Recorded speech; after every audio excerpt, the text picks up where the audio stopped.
Bonjour et bienvenue à l'émission Chrétien comme Christ. Aujourd'hui, nous sommes à nouveau sur le plateau avec Christine, Bonjour. Nathanaël et Bonjour. moi-même pour partager avec vous un des 6 fondements d'Hébreux chapitre 6. C'est le dernier. Il s'appelle le jugement éternel. Nous allons voir ensemble ce que la Bible enseigne à ce sujet-là. Alors, Christine, à toi la parole. Bien, je vais commencer avec la lecture d'Hébreux, chapitre 9, verset 27, qui dit « Il est réservé aux êtres humains de mourir une seule fois, après quoi vient le jugement. » Et cela montre que vraiment, la mort, c'est une seule fois. Il n'y a pas de réincarnation. Il n'y a pas une deuxième possibilité, ni une troisième, ni une quatrième. C'est le plan de Dieu pour l'être humain. C'est de vivre sa vie et, je veux dire, avec cette première vie et cette unique vie, de préparer le jugement éternel, de se préparer pour ce jugement qui vient. Oui, quelque part, le jugement, c'est un petit peu la fin des choix.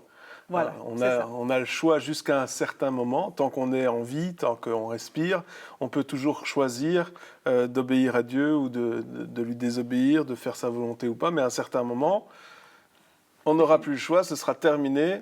Et tous les choix qu'on a faits jusqu'à ce moment-là auront des conséquences.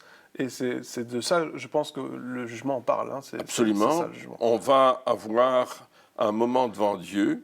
Bien sûr, si nous sommes chrétiens, c'est clair que nous avons ce salut.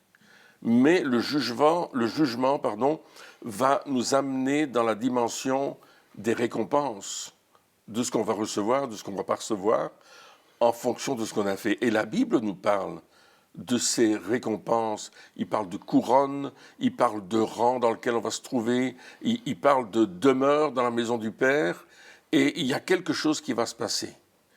Dieu veut vraiment nous récompenser pour ce qu'on aura fait pour lui sur cette terre.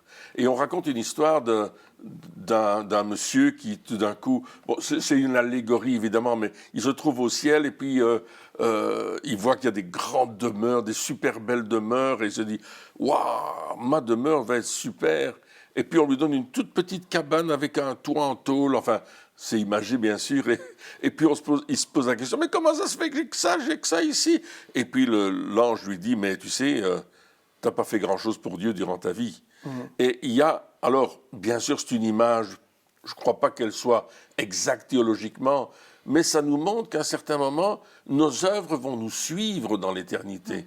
Elles vont nous suivre, vont pas s'arrêter sur la terre. Ce qu'on aura fait de bien va nous suivre, ce qu'on aura fait de mal va nous suivre également.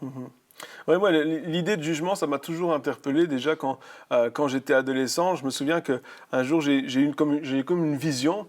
Et puis, je me suis retrouvé devant le trône de Dieu. Et puis, c'était le jour du jugement, justement. Et là, je me souviens que je me suis retourné. J'étais en face de Dieu, je me suis retourné, il n'y avait plus personne. Et c'était comme si, à ce moment-là, quand on fait des choix, on peut toujours dire « oui, mais c'est parce que lui, il m'a influencé, c'est parce que il m'a dit telle chose, et j'ai fait ça parce que c'est lui qui m'a cherché, et etc. » Mais là, j'étais devant Dieu, puis Dieu, il me disait « t'as fait ça ». Et là, je me retourne, et ceux que j'allais accuser, ils n'étaient pas là. J'étais tout seul. Et ça m'a toujours interpellé en me disant « un jour, on va se retrouver devant Dieu, ce jour du jugement, et là, on n'aura plus toutes nos excuses, parce qu'on est quand même les champions des excuses. On en a déjà parlé dans les émissions précédentes, mais c'est vrai, on est tellement fort pour avoir des excuses, pour faire telle chose, ne pas faire telle chose. Il y a toujours une bonne raison, même simplement d'aller à l'église, de ne pas aller à l'église. Hein. On a mal à la tête, on a la série qui commence à la télé, enfin, il y a plein de choses. Ça, on ne va pas le dire. Hein, non, ça, on ne dit pas.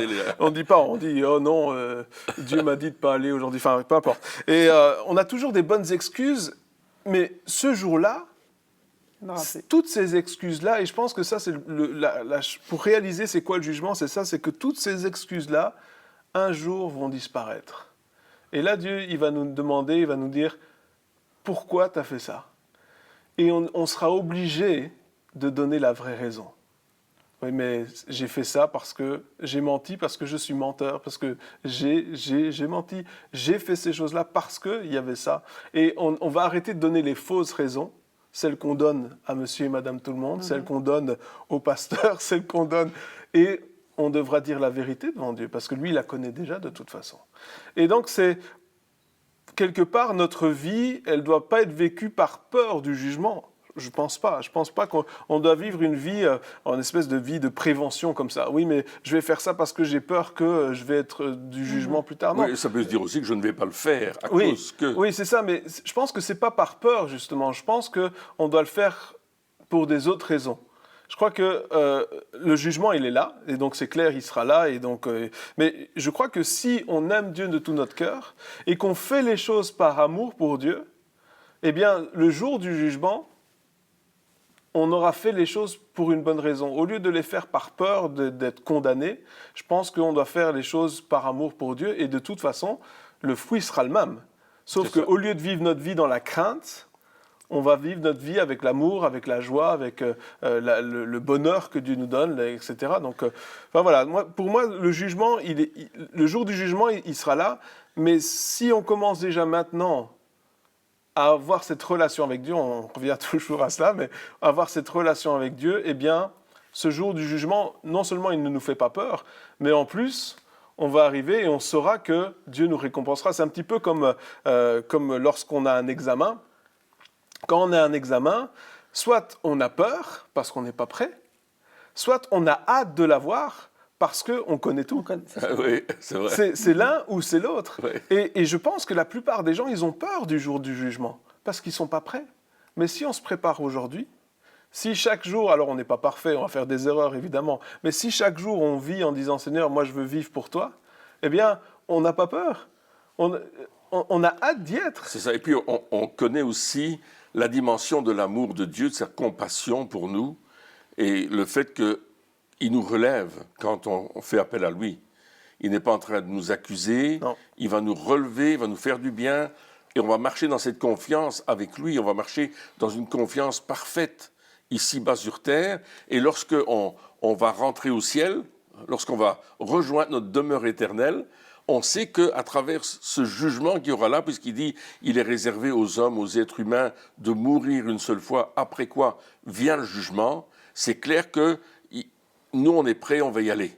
Et je me souviens l'histoire d'un de mes amis hollandais qui me racontait, lui ne croyait pas en Dieu, mais il est allé à une retraite de professeur, il était enseignant, il était responsable du sport à l'école, et là, ce verset a été donné. Et sa vie a commencé à défiler devant lui, et il s'est rendu compte qu'il avait besoin de Jésus, qu'il avait besoin d'être prêt pour rencontrer son Créateur.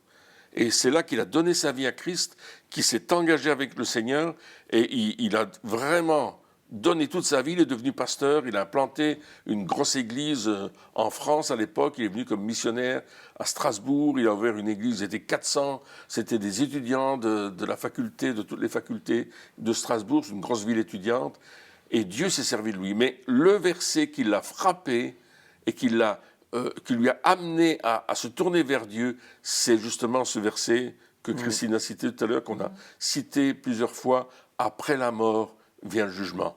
Donc soyons prêts. Oui, et c'est pourquoi le choix, comme on le disait tout à l'heure, c'est maintenant, c'est sur terre qu'il faut le faire. Mais choisir quoi? Mais choisir pour Jésus. Choisir de recevoir Jésus dans notre vie et de le laisser vivre dans notre vie, de le laisser manifester aussi sa vie, son caractère, son amour en nous. Et là, c'est la bonne nouvelle, parce que Jésus, à la croix, il a porté notre jugement. La Bible dit, le salaire du péché, c'est la mort. Et cette mort-là, Jésus l'a prise sur lui. Et il dit, le don gratuit de Dieu, c'est la vie éternelle en Jésus-Christ, notre Seigneur. Et c'est ce qu'il nous dit aussi dans Jean 3, 36, celui qui croit au Fils, il a la vie éternelle. Celui qui ne croit pas au Fils ne verra pas la vie, mais la colère de Dieu reste au contraire sur lui. Donc là, c'est vraiment ce choix de croire, si je crois en Jésus, mais croire, c'est pas seulement intellectuel, c'est vraiment toute ma vie est livrée à Jésus. À ce moment-là, je sais que la vie éternelle demeure en moi, et cette vie-là, elle ne meurt pas. Et cette vie-là aussi, lorsque nous serons devant le Seigneur pour le jugement, c'est Jésus lui-même qui prend notre défense, effectivement, tant qu'on mène notre vie selon ses principes et qu'on le laisse vivre en nous. Et là, il n'y a plus, comme tu disais, il n'y a aucune crainte. La Bible dit aussi qu'il n'y a aucune condamnation pour ceux qui sont en Jésus-Christ. Et ça, c'est vraiment quelque chose de très important, puis de rassurant aussi pour nous. Oui, c'est ça. Donc, on sait que lorsqu'on accepte Jésus dans notre cœur, on a la vie éternelle. Et encore une fois, comme tu le disais, c'est pas juste de dire, OK, je crois, hein, mentalement, intellectuellement, je crois que, voilà. Non, la croyance, elle pousse à l'action. Hein, la foi sans les œuvres est morte. Et donc, si on croit en Dieu, mais qu'on ne le suit pas, ça sert à rien. Ça sert à rien. Hein, toi, tu dis souvent, s'il y a un poisson, un chrétien non pratiquant, c'est un poisson hors de l'eau. Donc ça va pas fonctionner très longtemps. Et donc il y a toujours ce choix qu'il a tant qu'on est ici. Hein. Et ce qui est extraordinaire, c'est de voir que Jésus, quand il est venu, il a dit, mais je suis pas venu juger le monde, je suis venu pour sauver le monde. Et je crois que tant qu'on est là, tant qu'on est ici, il y a cette grâce qui est là, cette miséricorde qui est là, et cette miséricorde est manifestée justement par le temps que nous avons de décider. Mais plus on décide tôt de suivre Jésus, plus on peut dire, moi maintenant, je sais où je vais. Hein, Paul disait, l'apôtre Paul, il disait, mais moi, si je meurs, la mort m'est un gain. Oui. C'est pas qu'il était pas suicidaire, mais non, mais c'est vrai. Non, il n'était pas suicidaire, Paul. Mais il avait aucune peur de la mort. Alors que aujourd'hui, la plus grande peur qui existe encore, c'est celle de la mort, justement parce que on a peur du jugement. Et si vous qui nous écoutez, vous avez peur de la mort, c'est justement parce que il y a encore cette crainte du jugement et ce questionnement. Et qui a un bon questionnement qui se dit, est-ce que je fais les bons choix dans ma vie aujourd'hui ? Oui. Est-ce que j'ai fait les bons choix ? Est-ce que je suis vraiment Jésus ? Ou est-ce que je ne suis pas sûr ? Je ne suis pas certain que ma vie, elle sert Dieu. Mais il y a cette parabole du mauvais riche et du pauvre Lazare qui est intéressante. Qu'on avait vu déjà, je pense, on en a les discuté, émissions passées. Ouais. Mais on voit comment le jugement se passe. Donc le mauvais riche va mourir et Lazare va mourir. Ils vont mourir tous les deux le même jour, peut-être à la même heure, je ne sais pas, la Bible ne le dit pas. Et ils vont se retrouver de l'autre côté. C'est comme si Jésus levait le voile et nous disait, il y a un autre côté, il se passe quelque chose. Il y a beaucoup de gens qui disent, une fois que tu es mort, c'est fini. Mais la Bible dit non, non, non. Quand tu es mort, il y a quelque chose qui se passe. Ton corps, il va être mis dans la terre, il va pourrir, il va devenir poussière, mais notre âme et notre esprit, ils vont aller quelque part. Et là, on voit que ce mauvais riche, il s'est retrouvé dans un endroit où il avait soif, il ne pouvait pas se délecter avec de l'eau, il ne pouvait pas faire quoi que ce soit. Et de l'autre côté, il y avait le pauvre Lazare qui, lui, était dans la foi. Dans le sein d'Abraham, c'est-à-dire là, dans ce fondement de vie. Et puis, il y a le mauvais riche qui a dit, mais envoie Lazare me mettre de l'eau sur les lèvres pour que je puisse...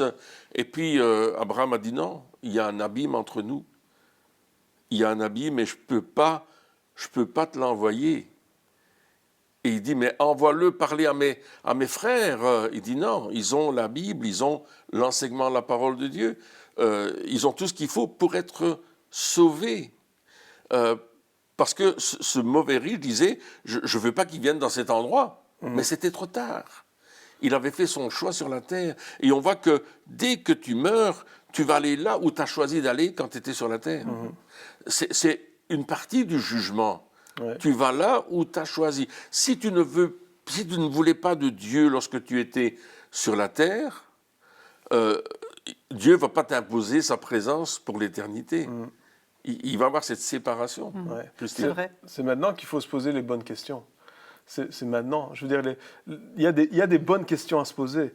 Il y a des moments où dans notre vie, on doit se dire, OK, est-ce que ma vie, maintenant, est-ce qu'elle plaît à Dieu ?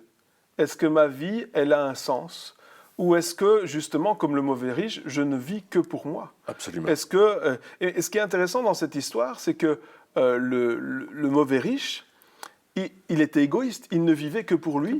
Mais lorsqu'il était là-bas, il a pensé à sa famille, tellement il était dans des souffrances terribles, c'était tellement terrible qu'il a même pensé aux autres en se disant, oui, mais les autres, il ne faut pas qu'ils viennent ici parce que c'est terrible. Lui qui était égoïste, Ouais. il faut, à quel point? Parce qu'un jour, on n'aura plus la décision. Un jour, ce sera trop tard.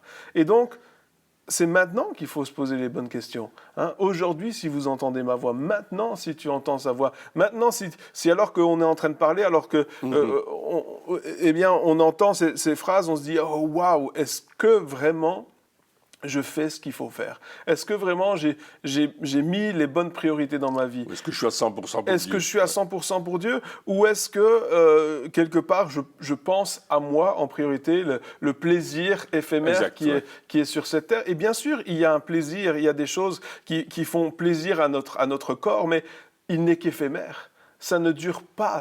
Il n'y a rien qui est éphémère, mais par contre, les conséquences, elles peuvent être éternelles. Ouais. C'est vrai. Mais en même temps, Dieu, il veut, si nous connaissons Jésus, il veut nous donner de l'assurance. Parce que parfois même, je connais des chrétiens qui ont peur de la mort parce qu'ils n'ont pas cette assurance. C'est vraiment spécial. Alors que dans 1 Jean chapitre 5, verset 13, Jean dit, je vous ai écrit cela à vous qui croyez au nom du Fils de Dieu, afin que vous sachiez que vous avez la vie éternelle et que vous continuiez à croire au nom du Fils de Dieu. Donc, lorsqu'on met notre confiance, une pleine confiance, qui effectivement a une influence sur nos actes, sur nos attitudes, et merci Seigneur parce qu'il y a le Saint-Esprit aussi qui vient agir dans nos vies, on n'est pas tout seul, mais on peut avoir cette assurance que nous avons dès maintenant la vie éternelle et que cette vie ne s'arrête pas à la mort. Que de la vie en communion avec le Seigneur aujourd'hui, eh bien on va demeurer en communion avec le Seigneur après notre mort. Et bon, bien sûr, il y a, comme tu le disais, le corps qui va aller dans la terre, sauf si Jésus revient avant, et notre âme, notre esprit qui vont directement près de Dieu. Mais quand on parle aussi du jugement éternel, on parle d'un jugement qui aura lieu aussi après, avec la résurrection des corps. Parce que quiconque... les chrétiens, bien sûr, on sait qu'on va ressusciter premièrement quand Jésus revient, mais tout le monde un jour va ressusciter. Et ça, on en parlera aussi, parce que qu'on y croit ou qu'on n'y croit pas, c'est un fait. Ouais. Quand on est sur cette terre, on peut se voiler la face, on peut dire ben non, ça n'existe pas, il n'y a pas, mais au fond du cœur, au plus profond, on sait qu'il y a quelque chose. Ouais. Ouais, c'est pour ça d'ailleurs que les personnes, lorsque ils vivent un drame ou quelque chose de terrible, tout d'un coup, ils se mettent à prier. Hein. J'ai déjà raconté, mais une fois j'étais en avion et puis on a commencé à avoir quelques turbulences. Et puis les turbulences se sont amplifiées et encore amplifiées, ça n'arrêtait pas et vraiment l'avion allait dans tous les sens. Et là, je me retournais et je voyais les gens étaient en train de prier partout. Tout le monde priait. Moi, je rigolais, je trouvais ça marrant de voir qu'ils ne priaient qu'à ce moment-là, parce que voilà, non, mais non, je ne crois pas en Dieu, mais dès qu'il y a un problème, oh Seigneur, s'il te plaît, aide-moi. Hein. Mais c'est intéressant aussi ce passage que tu disais, hein, il faut que vous sachiez que vous avez la vie éternelle. Et on ne parle pas juste de connaissance intellectuelle, encore une fois. Lorsque la Bible parle du mot savoir, connaître, c'est ce mot expérimenter.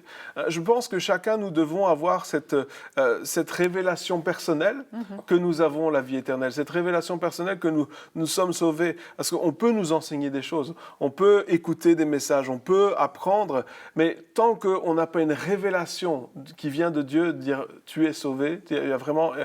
où il n'y a plus aucun doute qui peut s'installer. Je pense que, comme moi, cette vision où j'ai eue quand j'étais adolescent, où je voyais ce jour du jugement, la chose que j'ai vécue à ce moment-là, l'expérience que j'ai eue à ce moment-là, c'est une expérience qui me suit jusqu'à aujourd'hui. C'est une expérience qui, c'est pas juste quelque chose que je sais dans ma tête, c'est quelque chose que j'ai vécu.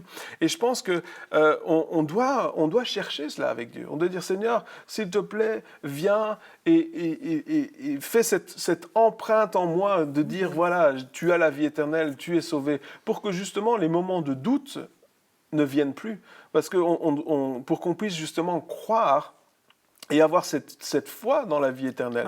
Hein, la parole de Dieu, elle nous demande de croire, de faire confiance à Dieu, d'arrêter de faire confiance à notre propre connaissance, mais de faire confiance... à nos sentiments aussi. Et nos sentiments, nos sensations, oui, mais je ne suis pas sûr, parce que sinon, un jour...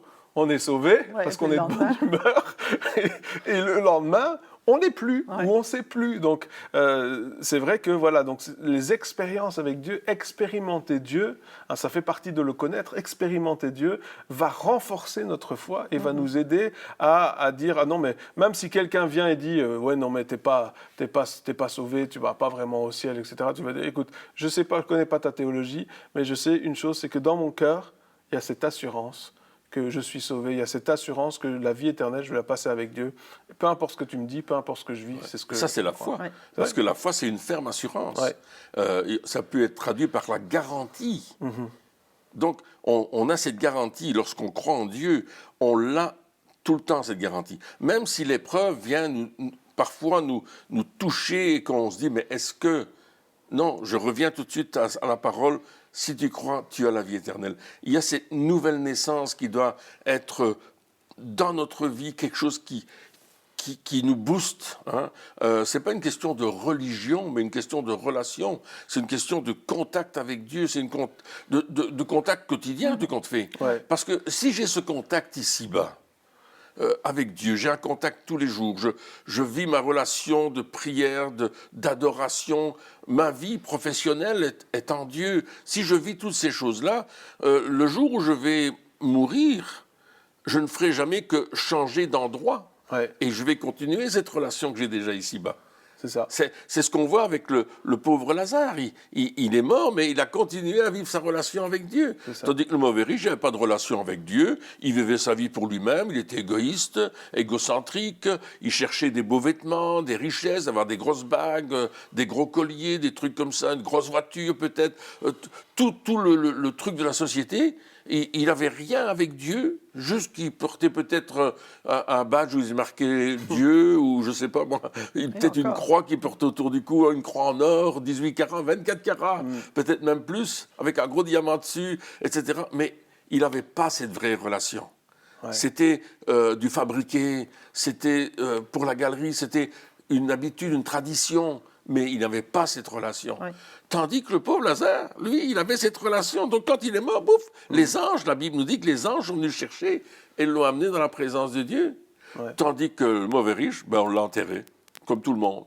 Hein, il a peut-être eu une grande cérémonie, peut-être les chefs d'État sont venus, il était très connu, il avait donné beaucoup d'argent aux œuvres caritatives, peut-être, et tout le monde est venu dire oh, c'était un homme formidable, mais il s'est retrouvé en enfer.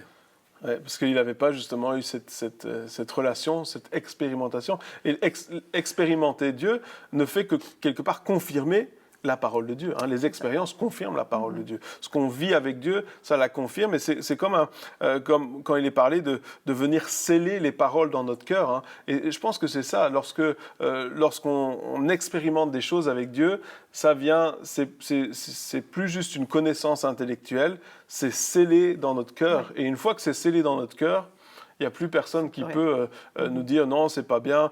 Comme je pensais à l'histoire de ce boiteux hein, qui a été guéri par les apôtres, et puis on leur a dit mais non, en fait, on ne peut pas guérir, c'est pas bien, etc.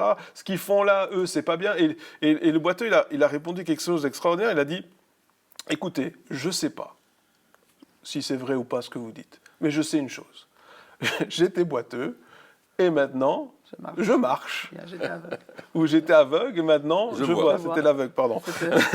mais on est dans le même... C'est la même situation. Oui. Mais je sais pas si la théologie, elle est bonne, si la virgule, elle est au bon endroit.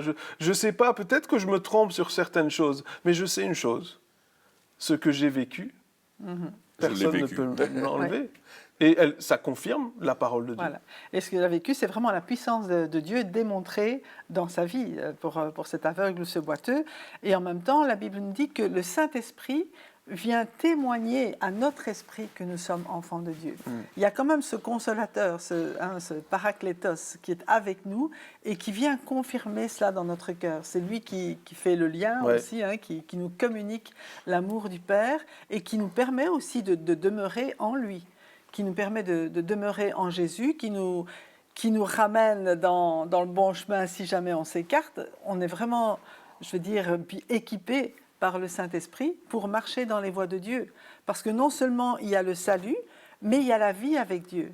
Et c'est vrai que là, plus tôt on fait cette expérience et plus tôt on accepte Jésus dans notre vie, plus vite notre vie va avoir le sens que Dieu veut lui donner et porter du fruit pour sa gloire. Parce qu'on verra la fois prochaine qu'il y a des récompenses qui, elles, sont fonction du fruit qu'on va porter pour la gloire de Dieu. Ouais. Oui. Et ce que je veux dire encore avec le mauvais riche et le pauvre Lazare, c'est que, c'est que l'enfer existe. Tout à fait. Ouais. Et trop de personnes aujourd'hui se disent bon, je verrai quand je serai là-haut. Je me souviens d'un homme avec qui on avait parlé il y a quelques années et qui a dit moi, quand je serai devant Dieu, je lui dirai ce que je pense. Il disait ça avec une fermeté. Il ne voulait pas entendre parler la parole de Dieu. Mais la Bible dit quand on sera devant Dieu, toute bouche sera fermée.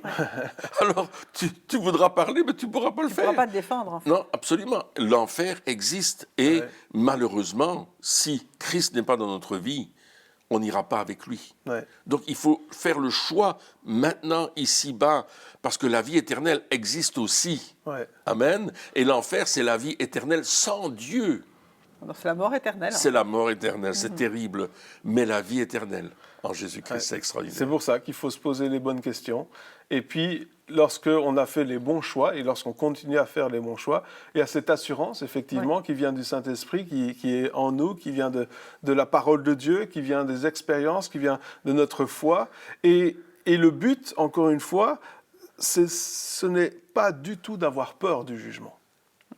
Mais c'est que de laisser au Saint-Esprit nous donner cette assurance. Et juste quand nous laissons le Saint-Esprit diriger notre vie, on a cette assurance. Ouais. C'est un petit peu lorsque vous êtes en train de vous rouler sur l'autoroute, et puis si vous dépassez la limitation de vitesse, vous allez regarder toujours à gauche et à droite s'il y a un flash. Ils les mettent sur les ponts, sur les côtés. On ne sait pas. Maintenant, il y a des drones. Alors, on regarde toujours, on fait attention. Est-ce que j'ai un bon détecteur de radar dans ma voiture? Parce que je sais que je dépasse la limitation de vitesse. Mais si je la respecte, la limitation de Bien vitesse, plus simple. je peux conduire sereinement, sans regarder à gauche, à droite, s'il ne va pas y avoir un flash, s'il ne va pas y avoir un policier qui est là. Je n'ai pas besoin. Parce que je sais que ce que je fais est juste. Parce que je sais que je suis sur la bonne voie, que je respecte les règles qui sont établies. Alors, j'ai aucune peur du jugement. Eh bien, lorsque nous obéissons à la parole de Dieu, lorsque nous laissons Dieu diriger notre vie, c'est exactement la même chose. Pareil. Il n'y a plus de peur du jugement, il n'y a plus aucune crainte de dire « Ah oui, mais est-ce que… » Non, je sais, j'ai cette assurance. Je suis du verbe suivre, Jésus, et il faut faire attention, et j'ai cette assurance en moi, le Saint-Esprit est en moi. Et lorsque je fais des erreurs, je demande pardon à Dieu, je me remets sur les routes, je remets sur la bonne route, la bonne voie, et je continue avec Amen. lui. Et je garde cette assurance. Amen. Eh bien, chers amis, merci de nous avoir suivis encore pour cette émission, et on se retrouve très bientôt pour la suite. Au revoir.